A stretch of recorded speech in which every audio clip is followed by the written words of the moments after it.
Assalamualaikum warahmatullahi wabarakatuh. Alhamdulillahil malikil hakim, al-jawadil karimil azizir rahim, wattariqu ilaihi wadihul lil qasidin, waddalilu alaihi laihul lin nadhirin. Wassalatu wassalamu ala sayyidina Muhammadin wa ala alihi wa sahbihi ajma'in. Ya Hayyu ya Qayyumu ya Hannanu ya Mannanu ya Dayyanu ya Sultan ya Dzal Jalali wal Ikram.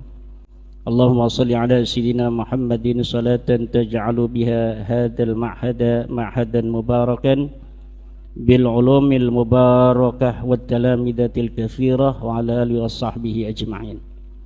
Amma ba'du, fa ya ashabal fadail, para alimil ulama, para kiai, para asatidzah, wabil khusus sahibil bait, pimpinan pengasuh pondok pesantren Pitutur Luhur Kiai Agus Waluyo, Ketua PCNU Karanganyar Kiai Nuril Huda, Rais Surya, harusnya Rais Surya dulu nih, diulang, Rais Surya PCNU Karanganyar Yai Abdul Aziz, Ketua PCNU Kiai Nuril Huda, Khatib dan Sekjen Bapak Kiai Jati Pramono Abdul Qadir, Perjuangan Wali Songo Indonesia Kiai Ukit, Ki Jumhari, Ki Satrio, dan para hadirin, para kiai Karanganyar, ibu-ibu, wabil khusus Ketua Muslimat PCNU Karanganyar Bunda Lis, dan sekjennya juga hadir, alhamdulillah.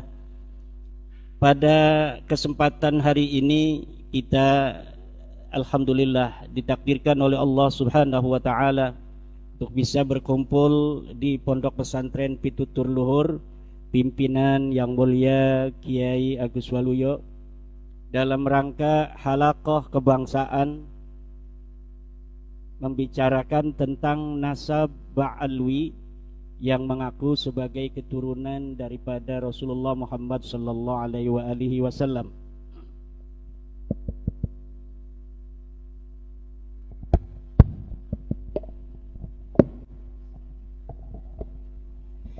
Pada abad 9, seorang Ba'alwi memberikan kabar berita di dalam kitabnya Al-Burqa Al-Musyiqah bahwa dia dan leluhurnya adalah keturunan daripada baginda Nabi Muhammad sallallahu alaihi wasallam.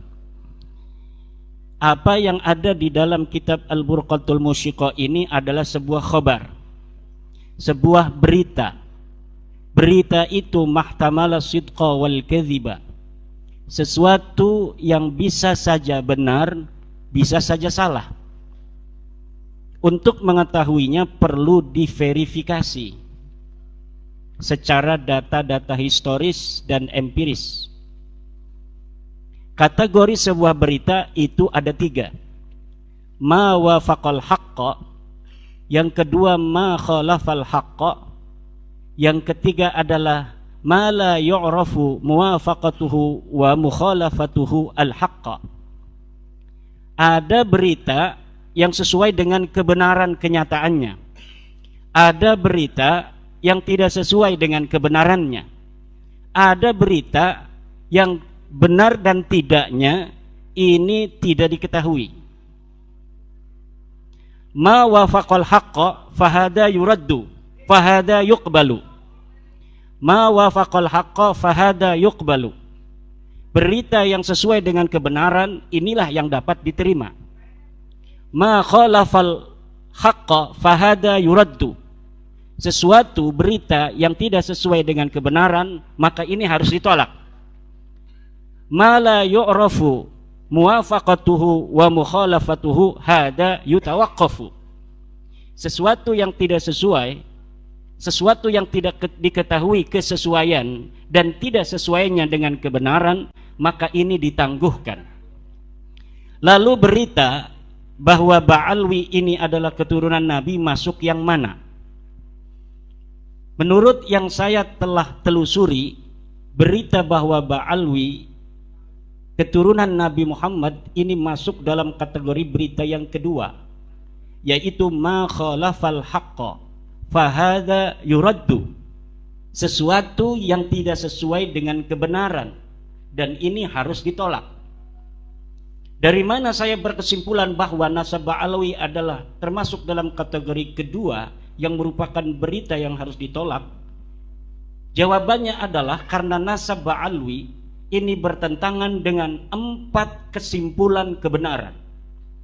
Yang pertama adalah nasab Ba'alwi tidak sesuai dengan kesimpulan kebenaran dari hasil tes DNA. Yang kedua, nasab Ba'alwi bertentangan dan dengan kesimpulan kajian pustaka kitab-kitab nasab. Yang ketiga adalah nasab Ba'alwi harus ditolak karena tidak sesuai dengan kesimpulan kebenaran kitab-kitab sejarah.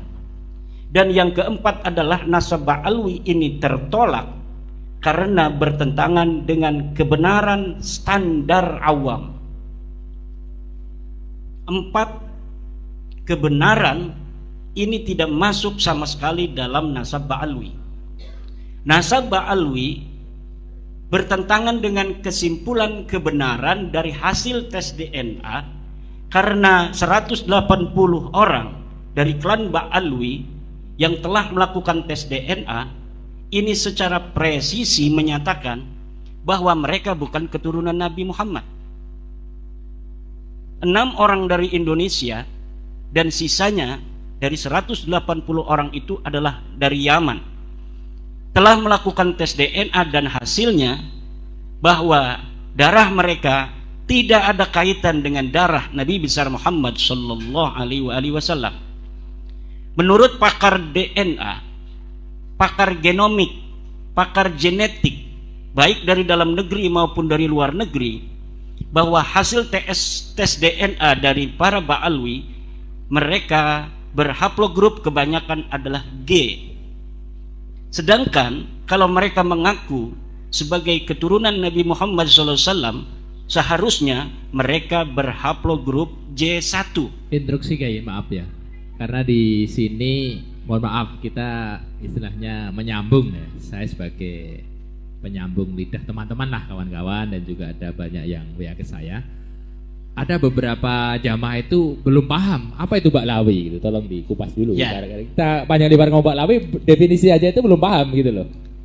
Gitu. Ba'lawi itu adalah sebuah keluarga yang di Indonesia mereka ini dipanggil Habib. Nah, bedanya Habib dengan Syarif atau Sayyid itu. Kalau Habib itu adalah panggilan untuk keluarga imigran Yaman yang ada di Indonesia. Sayyid itu adalah keturunan dari Rasulullah Muhammad sallallahu alaihi wasallam. Keturunan Nabi yang di dalam keturunannya ada raja, itu biasanya disebut syarif. Seperti Syarif Hidayatullah, Syarif Mekah, Syarif Aun Mekah, Syarif Zaid, itu keturunan Nabi yang dalam silsilahnya ada yang jadi pejabat. Kalau hanya menjadi ulama itu biasanya bergelar Sayyid. Nah itu, jadi sudah paham ya. Kalau saya nyebut Ba'alwi itu maksudnya Habib. Oh gitu, Ba'lawi Ya. Habib. Ba'lawi itu adalah Habib. Kalau Sayyid ulama. Sayyid itu adalah keturunan Nabi Muhammad SAW yang sudah terverifikasi dari mulai datuk-datuk mereka di dalam kitab-kitab nasab telah terverifikasi secara presisi bahwa mereka adalah keturunan daripada Rasulullah Muhammad sallallahu alaihi wasallam. Oke, hadirin kira-kira paham yang Paham di sini ya? sebelum dilanjutkan, paham ya dulu ya? Udah paham ya? Sayyid, Syarif, Habib. Sudah paham ya? Alhamdulillah. Kemudian dikatakan ini guys, sebelum dilanjut, mohon maaf ya ini. Ini mungkin ngajinya kurang tawaduk ya, tapi biar tahqiq gitu, biar tambah paham gitu loh. Konon katanya Sayyid Alwi Al-Maliki atau Sayyid Abbas atau Sayyid Muhammad itu juga keluarga Ba'lawi, itu gimana? Bukan. Sayyid Alwi Al-Maliki itu Sayyid asli, keturunan Nabi. Dia dari marga Al-Idrisi, bukan Ba'alwi, bukan Habib. Alhamdulillah. Sayyid Alwi Al-Maliki, Sayyid Abbas Al-Maliki, Sayyid Muhammad bin Alwi Al-Maliki, sekarang ini Sayyid Ahmad bin Muhammad bin Alwi Al-Maliki, itu adalah keturunan Rasulullah yang asli dari marga Al-Idrisi yang ada di Makkah Al-Mukarramah. Tetapi kalau kita mau cari silsilahnya dari mulai Sayyid Muhammad bin Alwi itu gak bakal ketemu. Kenapa? Karena mereka tidak pernah mengaku-ngaku di hadapan publik sebagai keturunan baginda Nabi besar Muhammad sallallahu alaihi wasallam. Allahumma sholli ala Muhammad. Jadi Sayyid Alwi Al-Maliki dan anaknya Sayyid Muhammad bin Alwi itu guru daripada kiai saya. Saya berguru pada Tubagus Asuri bin Tahir, kiai saya di Serang itu berguru kepada ayahnya Muhammad bin Sayyid Muhammad bin Alwi Al-Maliki. Ya, namanya Sayyid Alwi Al-Maliki, dan kepada pamannya yaitu Sayyid Abbas Al-Maliki. Sayyid pamannya Sayyid Muhammad itu namanya Sayyid Abbas.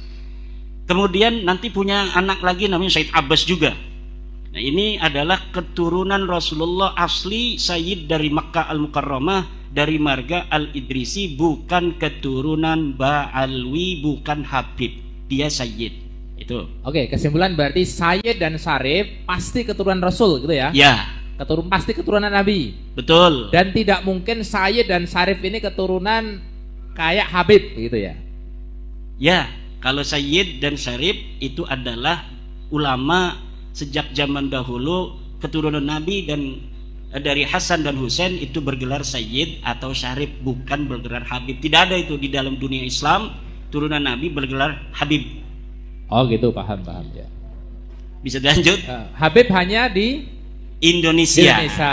Di luar dari negeri, keluarga Ba'alwi iya, mengaku sebagai turunan Nabi dengan gelarnya Habib. Padahal keturunan Nabi di seluruh dunia ribuan marga semuanya menggunakan gelar Sayyid atau Syarif. Oke, terima kasih. Lanjutnya. Saya ulangi sebentar tentang yang pertama, keluarga Ba'alwi. Ini berarti udah paham maksudnya Habib ya. Karena di dunia itu mereka dikenalnya keluarga Ba'alwi ya. Hanya di Indonesia dikenal keluarga Habib. Kalau di dunia Islam, di kitab-kitab itu mereka memperkenalkan diri keluarga Ba'alwi. Bukan Alawi, tapi Alwi. Berarti ya, beda. Alawi dan Alwi itu beda. Kalau Alawi itu keturunan Sayyidina Ali, baik dari Siti Fatimah Az-Zahra maupun bukan dari keturunan Siti Fatimah Az-Zahra. Kalau Alwi, Ba'alwi ini adalah keturunan dari Alwi bin Ubaid. Nah, mereka ini para Habib keturunan Alwi bin Ubaid ya, bukan keturunan Ali. Kalau Ali itu Alawiyin, keturunan Ali itu sekarang namanya Alawiyin atau Alawiyah. Tapi kalau keturunan Alwi bin Ubaid itu namanya Alwiyah, Alwiyin, tapi tulisannya dalam bahasa Arab sama. Jadi kadang-kadang kita salah. Banyak kiai juga yang menyebutnya Ba'alawi. Kita juga kadang-kadang ketelanjuran ngomong sabkul lisan Ba'alawi, padahal mereka ini adalah Ba'alwi. Jadi Habib-habib di Indonesia itu keturunan Ba'alwi. Ini kita berbicara Ba'alwi ya. Ba'alwi. Ba'alwi. Ya. Kalau yang di solawatan itu, kita kan kenalnya orang di sini itu kan solawatan yang apa itu? Coba. Ini vokalnya apa ya? Itu kan ada kata-kata Ba'alwi atau Ba'lawi atau Alawiyin kan gitu. Coba. Coba.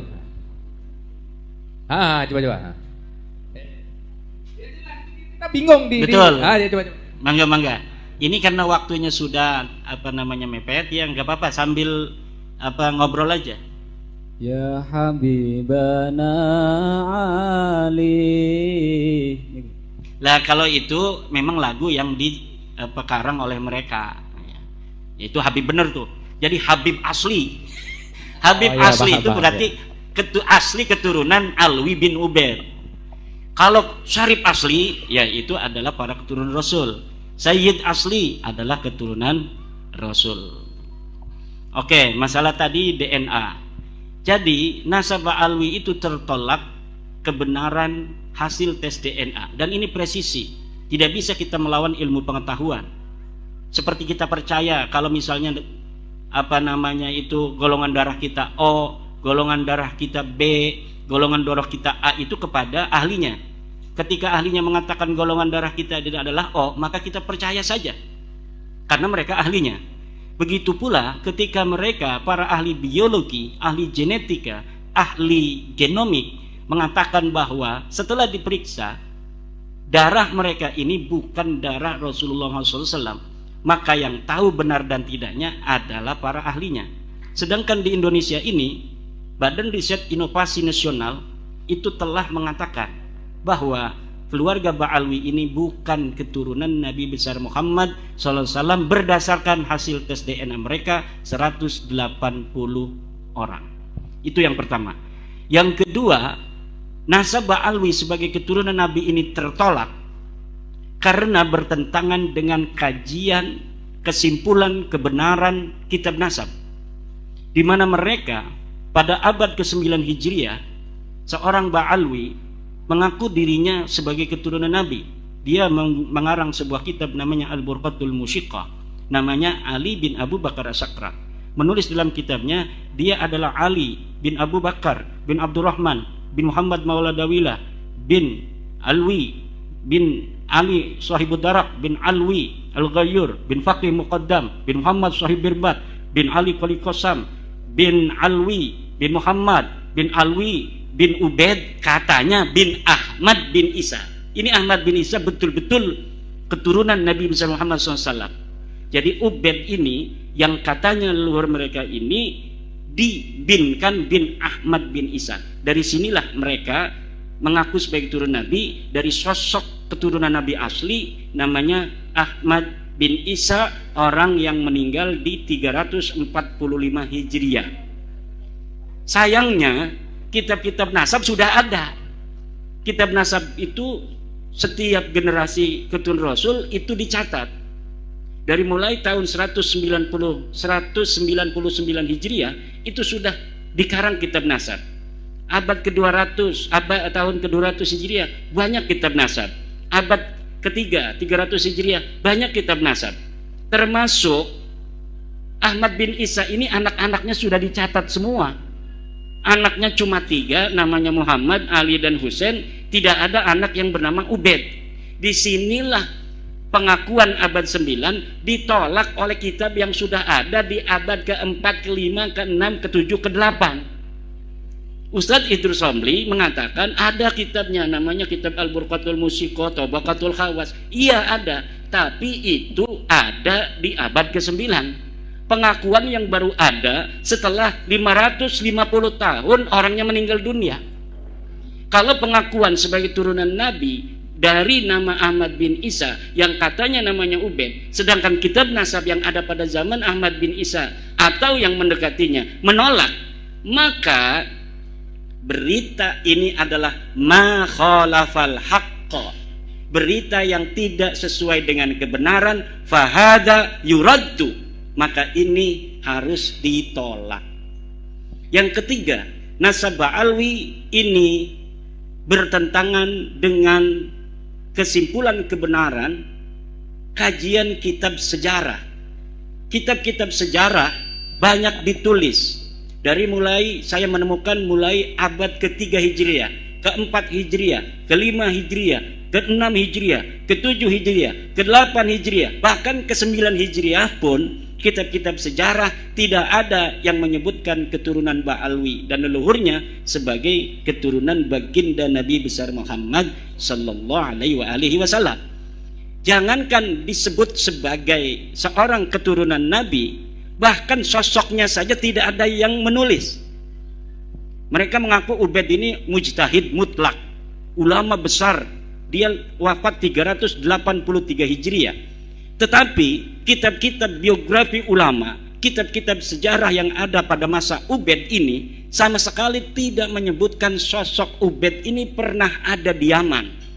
Maka saya menyebutnya dia ahistoris atau fiktif, orang-orang yang diadakan sosoknya, sejarahnya ditulis sedemikian rupa padahal orangnya ora ono.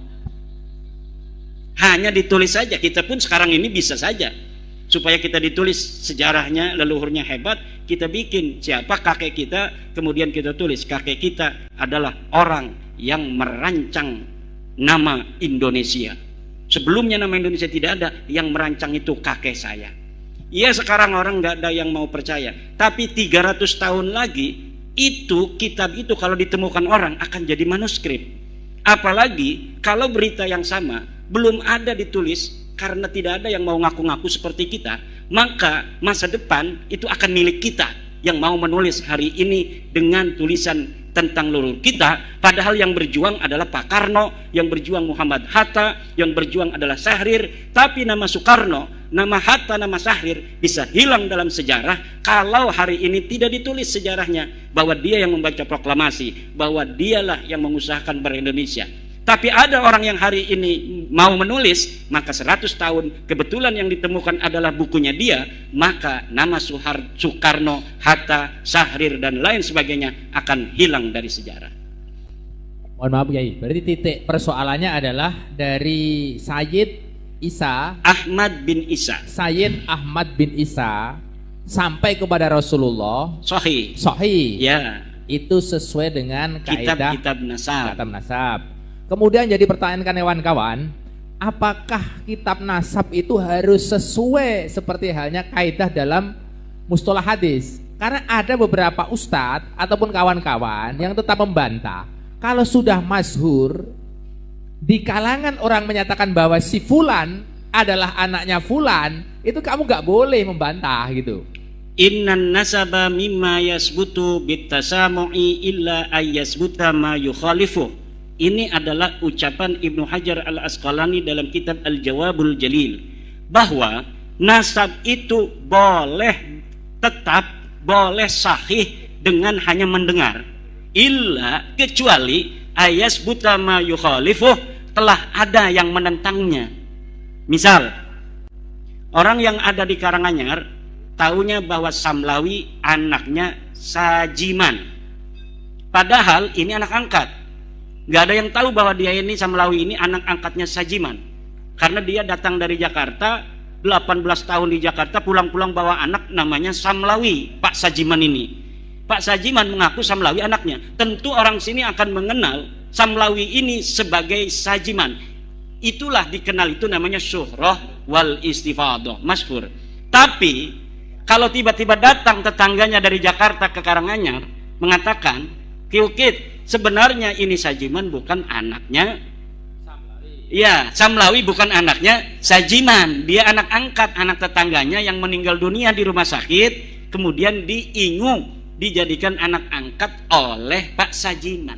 Maka syuhrah istifadah di Karanganyar itu tertolak oleh kesaksian berdasarkan bukti-bukti yang ada. Begitu. Oke, jadi dari Sayyid Ahmad bin Isa ke Rasulullah sahih.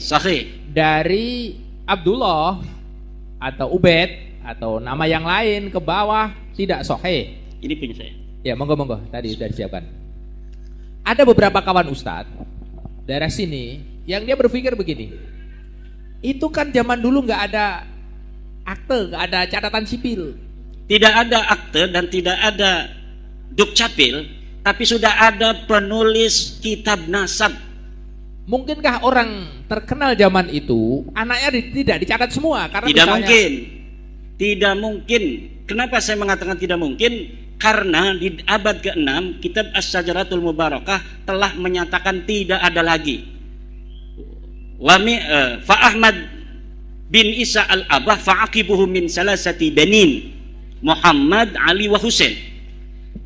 Itu cara ulama mengibarahkan dengan jumlatun ismiyatun, itu adalah tadullu alal hasri. Jadi ulama nasab telah mempunyai sebuah metodologi apabila dia mengibaratkannya itu dengan jumlatun ismiyatun, hadhihi tadullu alal hasri, bimakna annal aulada lahu munhasirun fi tilkal adad, fi dalikal adad, bahwa anaknya cuma yang diberikan itu saja. Berapa? 3. Tidak mungkin ada lagi karena sudah dihasr oleh kitab As-Sajrah Al-Mubarakah yang dikarang tahun 597 Hijriyah. Siapa pengarangnya? Imam Ahli Sunnah wal Jamaah, namanya Imam Fakhruddin Ar-Razi, yang juga mengarang kitab Mafatihul Ghaib. Dari itu istilahnya terjadi ijma di antara ulama pakar nasab gitu. Tidak perlu ijma. Nasab itu bukanlah seperti fikih. Oh gitu ya. Sekarang ada enggak nama Ubaid disebutkan oleh kitab lain? Tidak ada sama sekali. Yang nyerempet misalnya. Enggak ada. Dari mulai abad keempat kitab Siri Silsilatil Alawiyah, nama Ubaid tidak disebutkan. Dari kitab abad kelima Takhdibul Ansab karya Al-Ubaidili, kitab Muntaqilatut Talibiyah karya Ibu Toba Al-Mazdi karya Al-Umari tidak menyebutkan. Kitab abad ke-6 As-Sajal Mubarakah, kitab abad ke-7 Al-Asili, kitab abad 8 Sabatul Muson dan lain sebagainya, sama sekali. Bahkan di abad 9 sendiri Ibnu Inabah dalam kitabnya adalah itu kitab Ibnu Inabah, itu abad 9 sendiri Ibnu Inabah tidak menyebutkan Ubaid sebagai anak Ahmad bin Isa. Maka ketika ada berita di abad selanjutnya yang menyebutkan Ahmad ini punya anak Ubaid, hada maudhu'un mukhtalaqun, dibikin-bikin.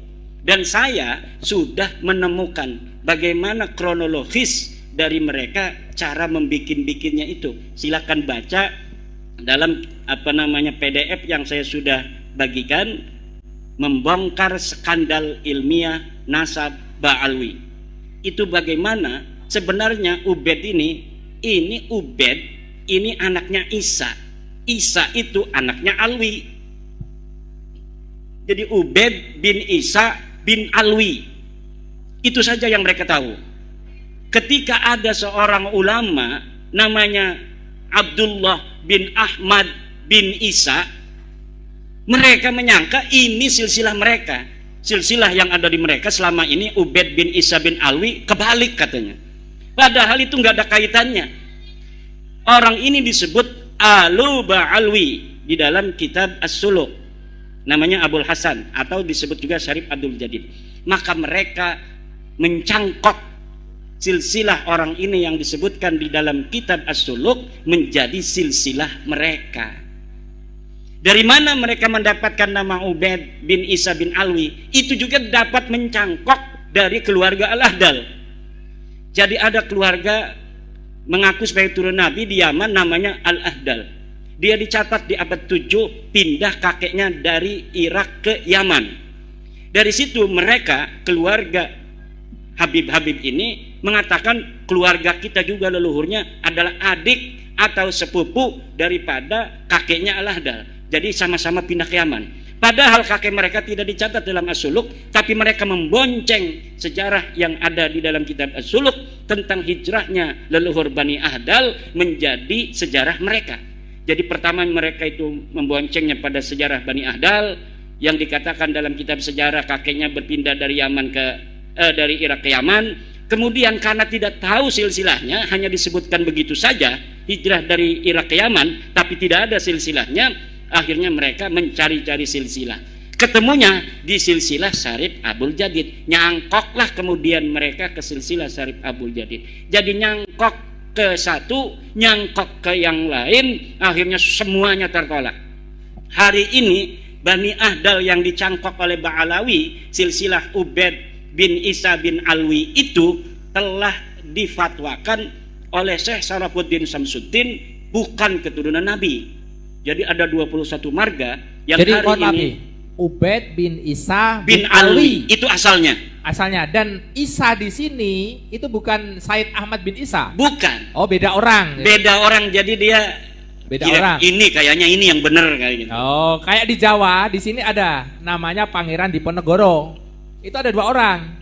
Pangeran Diponegoro yang perang Jawa tahun 1825 sampai 1830 dibuang ke Sulawesi. Satu lagi Pangeran Diponegoro yang eranya Kartosuro. Jadi pusing itu kadang membedakan itu 2 orang namanya sama. Ya. Gitu ya, kira-kira sama seperti itu ya? Kira-kira begitulah.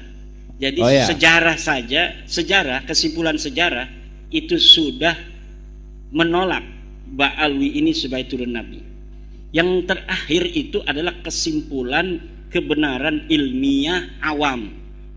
Orang awam itu walaupun tidak sekolah, tidak mondok, tapi kebenaran secara ilmiah standar universal itu sama, semua paham. Ini saja nasab Ba'alwi itu oleh kebenaran ilmiah standar awam yang tidak sekolah, tidak pesantren tertolak. Bagaimana penjelasannya? Kebenaran ilmiah itu ada dua. Yang pertama logis, yang kedua adalah empiris verifikatif. Jadi harus masuk akal dan harus dapat dibuktikan. Orang desa yang tidak sekolah, kalau dia punya tetangga, saya punya tangga Ki Ukit punya anaknya 3, kemudian ada orang ceramah Ki Ukit punya anak 4, pasti saya orang awam ini mengatakan orang itu salah. Kebenaran secara ilmiah apabila orang-orang dari masyarakat Indonesia ini mendengarkan, mau membaca tulisan saya itu, bagaimana kronologis mereka mengaku sebagai turun Nabi, saya yakin semua orang Indonesia secara standar ilmiah awam saja itu semuanya akan menolak nasab Alwi. Bagaimana tidak ditolak? Nasab yang selama 550 tahun tidak dicatat, tiba-tiba muncul sebagai keturunan Nabi besar Muhammad sallallahu alaihi wasallam. Kalau ilmiah itu kan tambah satu, selain logis, dia verifikatif dan juga harus pragmatis. Ada nggak manfaatnya? Kalau misalnya kita kaji, ini nasab alwi ini banyak manfaatnya. Jadi sudah masuk dalam kategori kebenaran ilmiah secara mutlak. Bahwa kebenaran ilmiah itu pertama harus logis, dia harus masuk akal. Ini bagaimana masuk akal? Kitab-kitab 550 tahun yang ditulis tidak menyebutkan, tiba-tiba muncul setelah 550 tahun. Orang yang dulunya tidak ada riwayat Ki Ukit ini sebagai turunan daripada Syekh Hasyim Asy'ari, tiba-tiba Ki Ukit bikin status di Facebook dia sebagai cucu daripada Syekh Hasyim Asy'ari. Ini bisa dimarahin oleh Teh Yeni, bisa dimarahin oleh Teh Alisa ini. Pemenang politiknya beda, agak gering kok. Tapi kalau Ki Ukit ini tidak nulis di Facebook yang tidak orang banyak tahu hari ini, tapi dia nulisnya di buku harian, lalu 100 tahun lagi buku hariannya ditemukan oleh orang, ini bisa geger. Bisa geger. Orang masih bisa nanti, bisa jadi Syekh Hasyim Asy'ari punya istri di Karanganyar. Iya. Yang tidak diketahui oleh Teh Yeni dan Teh Alisa. Mbak Yeni ya. Saya ingatnya di Jawa Barat, di Banten. Mbak Yeni dan Mbak Alisa. Kalau hari ini ngaku langsung ditolak. Tapi kalau ngakunya nanti 100 tahun lagi kitabnya baru ditemukan, ini bisa saja menjadi perdebatan seperti saat ini. Ada yang mendukung Ki Ukit keturunannya nanti. Ada juga yang menolak. Ini saya punya kitabnya Risalah Ahlussunnah wal Jamaah.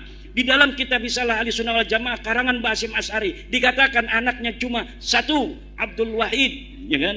2 Yusuf, 3 tidak ada nama seperti leluhurnya Ki Ukit yang namanya Samlawi itu. Tidak ada Syekh Hasyim Asy'ari punya anak nama Samlawi. Tetapi ada aja pasti yang menjadi pendukung muhibbinnya. Apalagi kalau nanti 100 tahun lagi Ki Ukit cucunya ini jadi ulama besar yang jarang ngomong, diem aja. Orang-orang pasti ngedukung, banyak juga muhibbinnya itu. Dan ini akan menjadi diskursus. Seperti inilah nasab alwiyah. Berarti intinya bahwa orang-orang besar itu selalu dicangkok banyak orang gitu ya. Begitulah. Kayak sekarang kan kasus banyak yang viral itu. Pak Presiden Soekarno aja itu diaku-aku di Sulawesi punya istri, di Jepara punya istri, gitu loh. Berarti Sayyid siapa tadi? Ahmad bin Isa yang dikatakan Al-Muhajir itu dicangkok banyak orang gitu ya. Dicangkok pertama oleh keluarga Syarif Abdul Jadid dan itu tertolak. Yang kedua dicangkok oleh tidak hanya Baklawi berarti yang nyangkok. Bukan. Ada lagi keluarga Syarif Abdul Jadid yang mencangkok dan itu tertolak. Kemudian dicangkok oleh keluarga Mbak Alwi, tertolak juga. Yang nyangkok berarti dua itu. Kewenangan KB. Kewenangan KB. Oh, alhamdulillah gitu. Alhamdulillah. Oke. Berarti yang karena ini keistimewaannya apa sih sebenarnya Sayyid Ahmad bin Isa yang dikatakan Al-Muhajir itu kok sampai dicangkok orang gitu loh? Apa karena hanya beliau Sayyid atau punya keistimewaan tersendiri gitu? Karena sejarahnya tidak jelas. Sayyid Ahmad bin Isa ini terakhir ditemukan sosoknya dalam kitab sejarah itu oleh At-Tusi dalam kitab Al-Ghaibah tahun 250-an. Dia sedang ada di Madinah dan setelah itu kabar beritanya tidak ada yang tahu. Dari sinilah orang-orang itu bisa untuk nyangkok, berspekulasi bahwa karena Ahmad bin Isa ini tidak diketahui setelah dari Madinah kemana, kemudian sebagian orang mengatakan dia hijrah ke Yaman katanya. Kamilah keturunannya. Padahal anaknya yang ada di Madinah kemudian pindah ke Irak, pindah ke Qom yang ada di Iran, dan mereka mencatat keluarga mereka sampai sekarang pun masih ada keturunannya. Lihat karangan kitab Syekh Zabarah, itu ada keturunan Ahmad bin Isa dari Muhammad, dari Husain, dari Ali, dan tidak ada dari mereka yang mengatakan bahwa leluhur mereka Ahmad bin Isa punya anak namanya Ubed. Begitu. Oke, dari Baklawi kalau di Indonesia kan misalnya yang paling kondang Habib Pekalongan lah. Habib siapa? Habib Lutfi. Kalau dari marga satu yang nyangkok ke Said Ahmad bin Isa itu yang terkenal siapa itu? Dari marga apa? Yang nyangkok ke Said Ahmad bin Isa tadi kan Baklawi nyangkok ke Said Ahmad bin Isa. Semua yang ada di Indonesia ini semuanya Baklawi. Enggak, satunya lagi yang Syarif Abdul Jadid itu Syarif Abdul Jadid. abad ke-7 diberitakan keluarganya ingkirot. Artinya ingkirot tidak berketurunan lagi. Oh gitu. Tidak bisa dikatakan kualat. Iya, karena apa? Karena ya ini juga menurut saya skandal ilmiahnya Baklawi yang mengatakan Syarif Abdul Jadid itu ingkirot. Karena kalau tidak dikatakan ingkirot, maka keturunannya akan dicari orang untuk memverifikasi benarkah Baklawi ini keturunan daripada Syarif Abdul Jadid itu, saudara dari Syarif Abdul Jadid. Karena mereka kan mengaku saudara dari Syarif Abdul Jadid. Oh, iya. Makanya nyangkol ke situ. Tapi apa tuju ke sini sudah nggak ada keturunannya? Tidak ada keturunannya versi Baklawi. Oh, versi Baklawi. Versi Baklawi. Tapi sesungguhnya tidak tahu. Belum tahu ya. Belum ditemukan data tentang keturunan Syarif Abdul Jadid hari ini.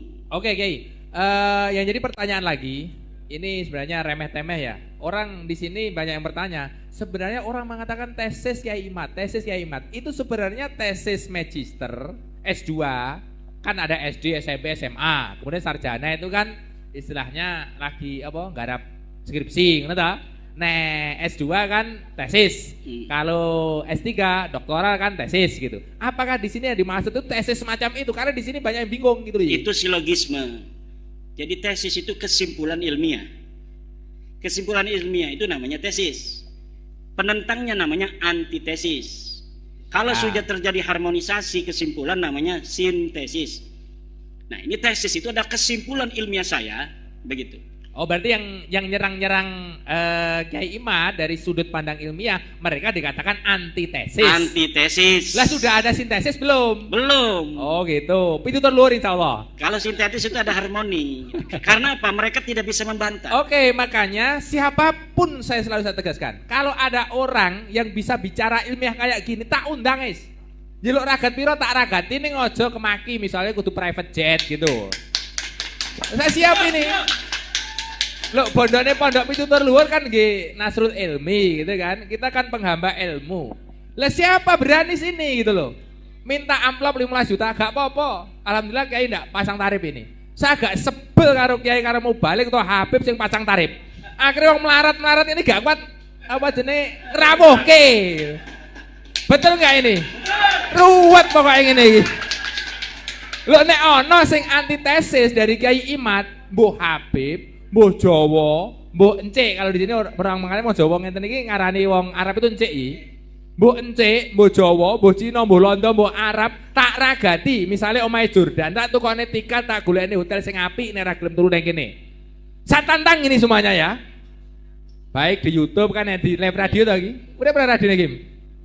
Urip radio urip, YouTube ya urip. Ini tantangan terbuka neng pitutur luhur. Nggih, tantangan terbuka. Jeluk amplop genah-genahan ra apa-apa. Misale amplope 50 juta gak apa-apa. Oke, siap mboten?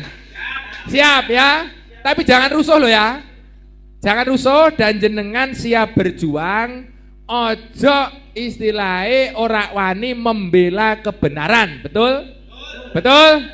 Nah, lanjut Mbah Kiai. Ngapunten iki yo ya, pati adab. Bagus ini. Mungkin yang lainnya coba, mungkin ada yang nanya yang lain. Monggo. Ini mic-nya. Pakai mic, Pak. Mana panitianya nih, tukang anterin mic. Oh, itu ada aja. Halo. Assalamualaikum warahmatullahi wabarakatuh, Pak Kiai. Ye.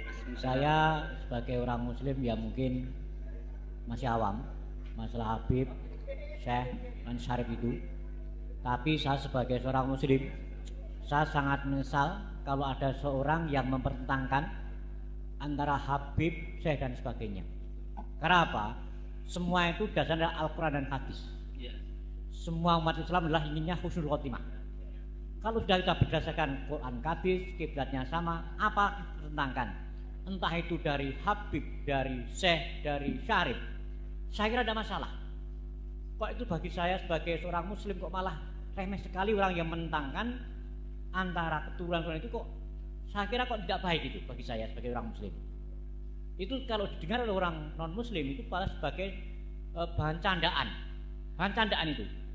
Oke, karena maaf, itu sudah Habib itu sudah luar biasa, penggemarnya luar biasa. Dia menyebabkan agama Allah di muka bumi ini. Kenapa dipertentangkan? Bahkan cuma tes darah dan sebagainya itu bagi saya tidak baik untuk orang muslim.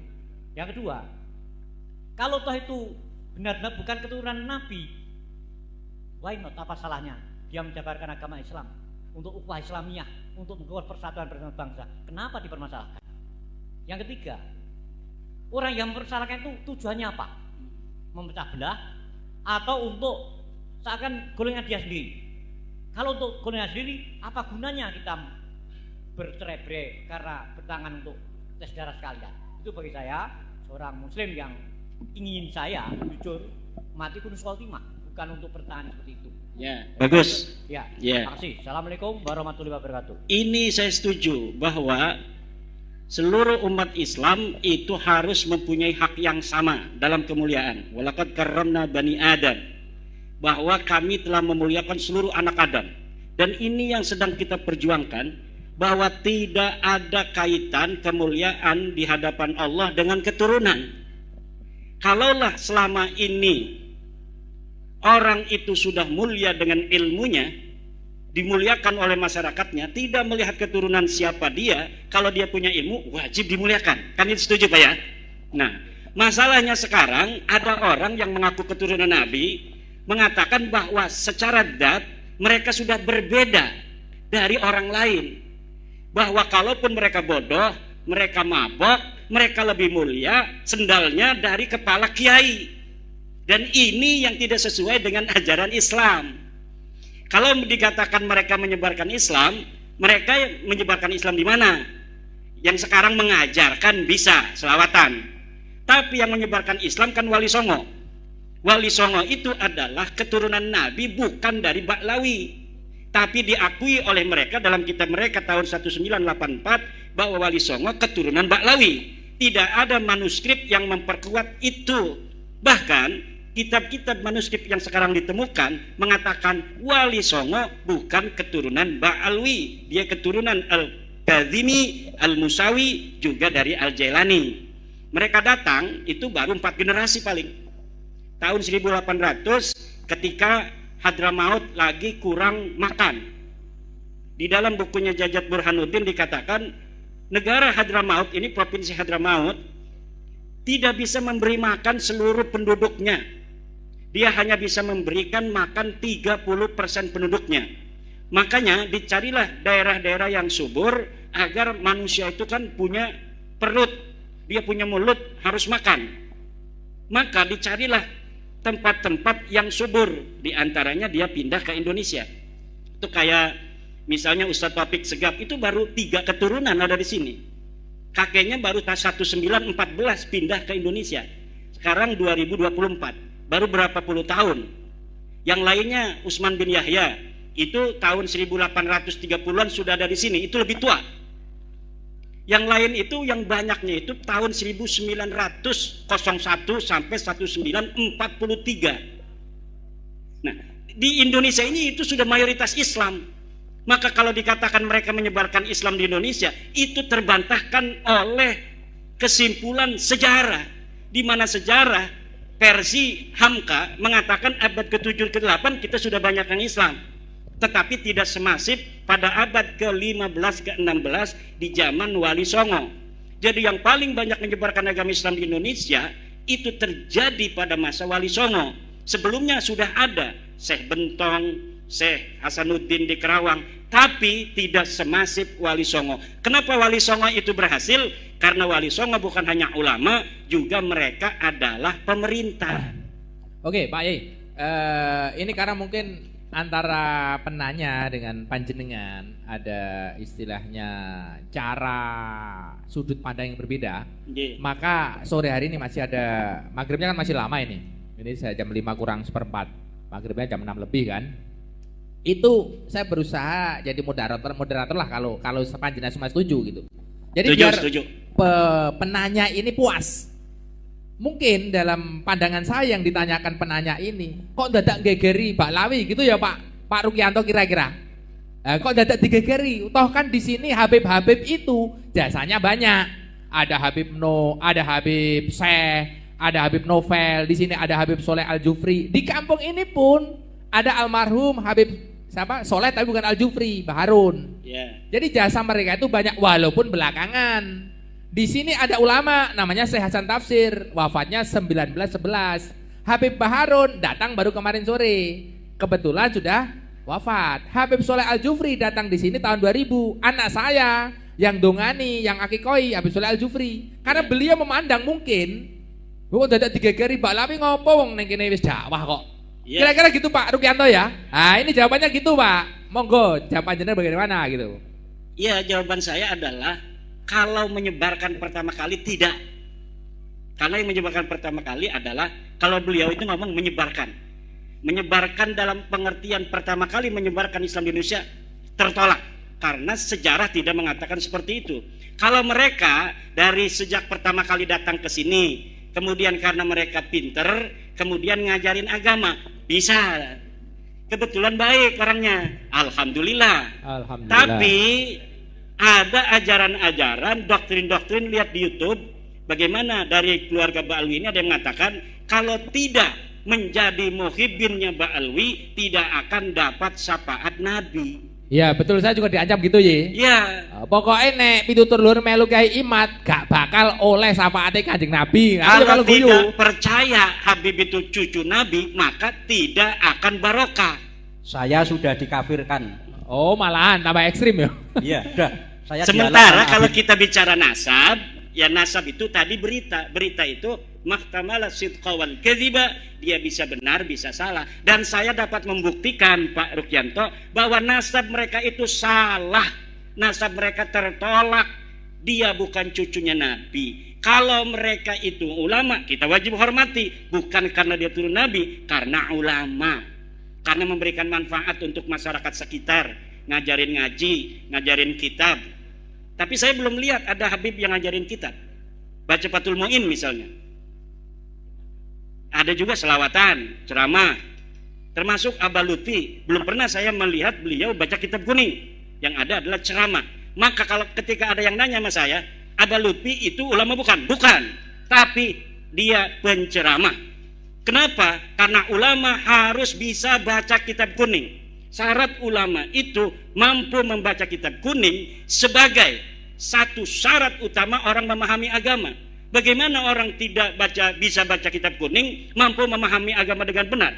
Paling dia dapat mendengar dan dapat membaca dari terjemah. Kalau dapat mendengar dan dapat membaca dari terjemah, itu tidak bisa istimbat. Kenapa? Karena Al-Quran berbahasa Arab, Al-Hadis berbahasa Arab. Cara memahami Al-Quran dan hadis itu hanya bisa dipahami oleh dia yang baca kitab kuning. Santri Lirboyo, santri Peloso, santri Sidogiri, santri-santri pondok pesantren salaf. Yang bisa memahami agama dengan benar hanya ulama. Siapa ulama? Syarat pertama harus baca Fathul Qorib, Ihya Ulumuddin, Sahih Bukhari. Ada kan Ba'alwi itu kalau bulan Rajab atau bulan apa itu mengadakan khataman Bukhari. Khataman doang, tidak baca kitabnya. Khatamannya iya, tapi tidak baca kitab Bukharinya. Nah itu yang kita sekarang sedang melawan doktrin-doktrin itu. Melawan itu bukan marah. Kalau marah itu nggak ada arah. Kalau melawan itu artinya hal-hal yang buruk, ayo kita lawan agar mereka tidak buruk, mereka juga bisa bertaubat. Ayo kita sama-sama bangsa Indonesia, seuyunan semuanya pun bisa menjadi mulia. Siapa saja bisa menjadi ulama, siapa saja bisa menjadi wali, siapa saja bisa masuk surga. Tidak mesti dia harus jadi muhibbin yang ba'alwi, dia harus bisa masuk surga baru. Tapi siapapun yang bertakwa kepada Allah, dia yang bisa untuk merasakan nikmatnya surga. Allahumma Ini sholli ala ajaran Muhammad. para kiai. Pak Rukianto sudah ya? Sudah ya? Berarti bed. Oh ya coba, karena ini nanti terjadi, mohon maaf, beliau kan juga istilahnya sesepuh di sini. Nanti kalau sampai ini terjadi sesuatu khilaf dan lain sebagainya, kalau cara pandangnya sudah berbeda, nggak akan ketemu ini. Tidak apa-apa, agama itu dari dulu berbeda kok. Oh gitu. Iya. Tadi ada satu lagi Pak Rukianto, monggo.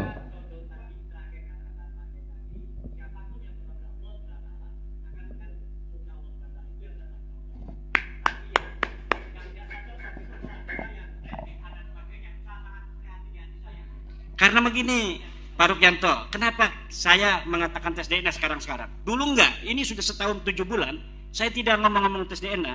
Karena ketika sudah kita ungkapkan kebenaran melalui kitab, melalui sejarah, melalui standar ilmiah yang universal, mereka tetap mengaku ngotot, marah, mencela, mencaci saya. Kemudian tetap mengatakan saya turunan Nabi dan kamu adalah begal nasab. Oke, kalau masih kekeh mengaku turun Nabi, ada cara lagi, yaitu tes DNA itu. Kalau sudah benar-benar itu terjadi friksi yang diametral, tidak ada penengahnya, hakimnya ada, yaitu tes DNA. Dan ini kalau dibawa ke negara, ujungnya pasti tes DNA. Karena ketika Mario Teguh berbeda pendapat dengan anak dan istrinya, kata istrinya yang sudah dicerai itu bahwa anak ini anak Mario Teguh. Kata Mario bukan. Dia takut sama istri yang sekarang kan. Akhirnya anaknya tes DNA, Mario Teguh tes DNA, dan ditemukan tes DNA-nya betul bahwa anak ini, Danang apa siapa itu, adalah anak dari Mario Teguh. Jadi ketika terjadi friksi, ta'arud yang tidak bisa diselesaikan, maka friksi. salah satu-satunya cara adalah tes DNA. Friksi, mohon maaf, friksi ini orang awam nih, friksi belum paham apa artinya gitu. Nah, gitu. Ya terjadi perbedaan pendapat. Ah, gitu. Iya. Mungkin ini teman saya Aliyah. Pak Rukianto. Enggak, saya seneng kalau ada diskusi itu seneng. Ini saya dulu juga berpikir seperti panjenengan. Kenapa wong podo-podo Islami eker-ekeran? Tapi karena perkembangan pemikiran kita dan kita itu jari santri-santri itu ngaji tanpa henti. Yang jadi persoalan itu bukan baik atau tidak baiknya. Habib yang baik juga banyak, guru saya yakin, saya akui guru saya Habib yang baik. Yang jadi persoalan di sini ya, beliau mengaku sebagai dzurriyyah Rasul. Satu, sebentar ya, jangan dipotong dulu. Ngaku sebagai dzurriyyah Rasul. Kita sebagai orang Ahlus Sunnah wal Jamaah punya keyakinan cinta kepada dzurriyyah Rasul itu hukumnya wajib. Kalau wajib berarti ini masuk disebut syariat agama Islam sing dicekel wong Ahlus Sunnah wal Jamaah. Kalau sudah syariat, itu mesti ada kitab sasaran syariat. Kecintaan kita itu sah kalau yang dicintai sah, kitabnya sah. Jenengan ibadah haji, Ka'bahnya harus Ka'bah yang asli. Ini saya asli. Jenengan ten gene Pak Waloyo muteri Ka'bah ini ping 1 juta lah. Tapi karena Ka'bahnya palsu, bisa nggak dikatakan haji? Ka'bahnya no gedangi itu Ale. Karena ini syariat, kitabnya harus asli, dzurriyyahnya harus dzurriyyah asli yang meski terkonfirmasi secara ilmu nasab dan genetika. Karena genetika ini jalan terakhir sebenarnya. Nasab saja dari penyelidikan ternyata. Problemnya ulama ini di sini supaya syariate wong awake Ahlus Sunnah wal Jamaah tidak sasaran. Wis tiwas dicintai pol-polan jebur estri tetangga ngono lho. Akhirnya, duh, tiwas tak senengi pol-polan kok. Oke, saya kira sederhananya seperti itu. Oke, saya kira sudah ya. Dari Pak Ruki sudah, dari Pak Kiai Imat sudah, dari Kiai Ukit sudah. Ada pertanyaan pertama dari daerahnya Kiai Imat ini yang menarik. Mohon maaf, biar ini semuanya jelas. Karena begini, Saya punya kawan banyak di sana gitu, termasuk alumni Beringin Agung itu. Ada juga orang sini yang mungkin di sana, alah corok bahasane Jawa iku, Kyai Mat iku telek, gak gotak nawu sorop kae gitu. Mohon maaf ini ya. Saya mendekan ngono kan gen piye ya, gen pelong gitu loh. Kanca-kanca sing nang Banten gen ngrungokno, mungkin dia penasaran kan. Sebenarnya Kyai Mat ini cara mondok ning endi dhisik gitu. Biar jelas, karena nanti kan lama-lama terkuak. Soalnya ning kono iki nduk bantai tanggone dhewe, remuk to. Sama seperti saya dulu, alah walau yai pekok goblok, gak iso ngopo-ngopo, gak pondok gitu, gak tahu mondok. Lah ketika teman-teman saya mondok di Beringin Agung datang ke sini, melongo sing ngelokne ngono. Lah ini tolong, Kyai Mat dulu mondok di mana? Nanti kan lama-lama tahu biar jelas gitu. Ya, kalau apakah saya bisa nahu sorab? Lihat saja buku-buku saya bahasa Arab di Maktabah An-Nur. Ada 22 kitab saya di Maktabah An-Nur. Itu ada di Emirat Arab. Saya mengarang kitab tentang nahu sorab, nahu itu kitab Amil, Syarah Alfiyah. Alfiyah itu yang diaji di Jawa Timur sebagai kitab nahu paling tinggi. Saya sudah sarahin dan sarahnya bisa di-download di maktabahanur.com, di arsip ORG, dan bisa beli dan bisa diteliti mana yang salah. Itu dalam kitab nahu. Dalam usul fikih saya ngarang Talkhisul Husul dalam usul fikih. Dalam kitab Qawaid Al-Fiqhiyah saya mengarang Al-Jalaliyah fil Qawaid Al-Fiqhiyah. Dalam kitab Balaghah saya mengarang Syarhul Maimun fi Syarhi Al-Jawharil Maknun. Kitab Jawharil Maknun adalah kitab yang sangat populer di dunia pesantren sebagai cara santri memahami ilmu ma'ani, ilmu bayan, dan ilmu badi'. Dan saya sudah sarahi kitab itu. Silahkan melihat kitab saya, dan itu dijual bebas dari penerbit mulai Kediri, Jakarta, Pasuruan, Jogja, semuanya itu ada di Sofi, dan kitabnya itu bisa diteliti. Dari situ akan dilihat seorang apakah dia bisa ilmu nahu atau ilmu sharaf atau ilmu balaghah atau ilmu fiqih. Nihayatuz Zen, kitab Syekh Nawawi, sudah saya syarahi dalam kitab Al-Muktafi, dan kitabnya bisa di-download siapa saja di internet. Lihat saja Syarah Nihayatuz Zen Imaduddin Usman Al-Bantani, karya Syekh Nawawi itu sudah saya syarahi. Nama kitabnya Al-Muktafi fi Syarhi Nihayatiz Zaini li Syekh Nawawi At-Tanara Al-Bantani. Oke. Kalau mondoknya, mondok saya pertama saya mondok di Pondok Pesantren Ashabul Maimanah, pimpinan Syekh Muhammad Sanwani. Dia pengarang kitab. Kitabnya banyak, di antaranya kitab Babe Nenem. Babe Nenem ini adalah nado maksud bahasa Jawa. Beliau banyak sekali ngarang kitab, tapi banyaknya bahasa Jawa. Kemudian yang kedua saya mondok di Syekh Sanja bin Kasmin, Pondok Pesantren Riyadul Alfiyah di Pandeglang. Itu satu angkatan banyak ya, itu banyak yang kenal saya. Kemudian saya mondok lagi di Syekh Tubagus Hasuri bin Tahir di Pondok Pesantren At-Tahiriyah. Kalau Syekh Sanja itu khusus kitab Alfiyah saja. Kalau Syekh Hasuri bin Tahir itu seluruh kitab. Di beliau inilah murid dari Syekh Alwi Al-Maliki. Masya Allah. Beliau Syekh Hasuri Tahir ini selain berguru kepada Syekh Alwi Al-Maliki, juga berguru kepada Syekh Hasan Al-Masyad, Syekh Yasin Al-Padan, Syekh Abdul Qadir Al-Mandaili, dan kitab-kitab yang lain itu di Taif. Kemudian saya mondok lagi kepada Syekh Mufti bin Asnawi, pengarang kitab Amsilatul I'rab. Itu bisa semua nama-nama yang saya sebutkan itu semuanya ada di internet ya. Jadi bisa dicari itu Syekh Hasuri bin Tahir siapa, Syekh Sanja bin Kasmin itu siapa. Kemudian saya mengaji di Syekh Muhammad Amin, Syekh Dimyati bin Muhammad Amin Al-Bandani. Tapi saya tidak mukim. Saya hanya ngaji dari pesantren mukim saya malam Selasa dan malam Jumat. Ngaji kitab Ukhudul Juman pada Buya Dimyati. Buya Dimyati itu seorang sufi yang tidak pernah bicara tasawuf. Dia ngajinya kitab alat, ngajinya kitab tafsir, ngajinya kitab fikih. Itulah sufi yang asli. Orang sufi bukan ngomongin tasawuf halu-halu begini-begini kepada orang seakan-akan dia sudah sampai pada derajat tertentu. Seorang sufi asli itu, tasawuf itu adalah fil a'mal, dalam bagaimana dia membawa tasawuf dalam akhlak, dalam tingkah laku, dalam kehidupan, bukan untuk dibicarakan. Kemudian saya mondok lagi pada ilmu tauhid pada Syekh Obay Hasan Basri di Karawang. Saya mondok kitab-kitab alat di pesantren Warudoyong di Sukabumi.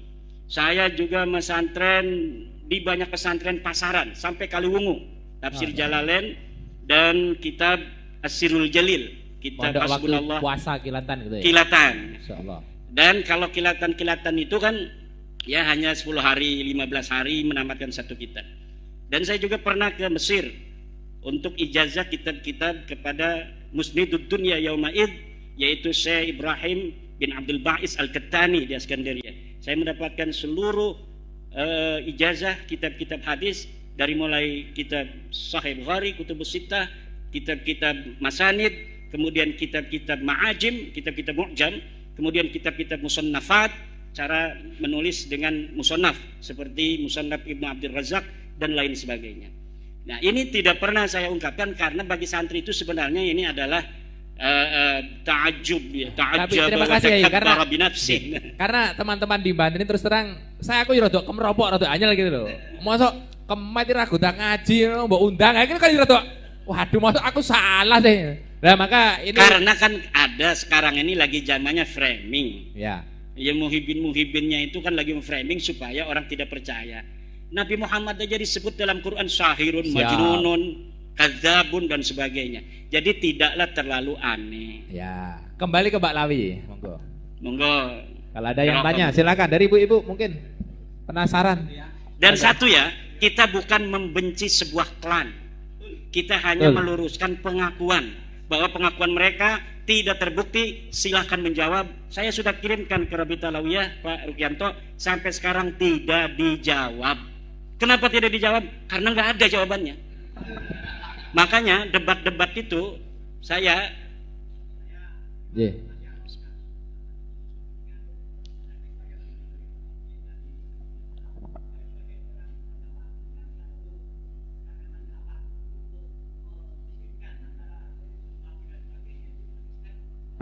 karena mereka dulu Pak Rukianto, mereka itu ngomong seperti ada seorang Habib Baharun, wahai kiai-kiai jangan sampai merasa dirinya walaupun pinter ngaji kitabnya, jangan sampai merasa dirinya sama dengan habaib. Anda ini kiai nggak bisa sama dengan habaib, karena habaib ini turunan Nabi, ada darahnya Nabi. Sekarang kita buktikan benar nggak ada darahnya Nabi. Kalau silsilahnya nyambung nggak, itu bisa dengan ilmu nasab, bisa dengan kitab-kitab nasab. Kalau ada darah Nabi atau tidak, itu dengan tes DNA Pak Rukianto. Dan sekarang sudah dites 180 orang, hasilnya gagal maning. Karena nggak ada satupun yang nyerempet. Tidak ada. Bisa dipastikan tidak ada satupun mereka yang mengaku Ba'alwi sebagai keturunan Nabi itu adalah keturunan Nabi, tidak ada. Maka saya mengatakan kepada pembela-pembela Ba'alwi itu, masalah akhlak kan itu ada yang baik, ada yang tidak. Masalah ilmu ada yang pintar, ada yang tidak. Kita hormati yang berakhlak baik, yang berilmu, tapi jangan minta tarif kan? Begitu. Tapi kalau masalah nasab ini sudah qat'i dengan tes DNA, mereka laisu min abna'i Rasulillah sallallahu alaihi wasallam. Allahumma sholli alaihi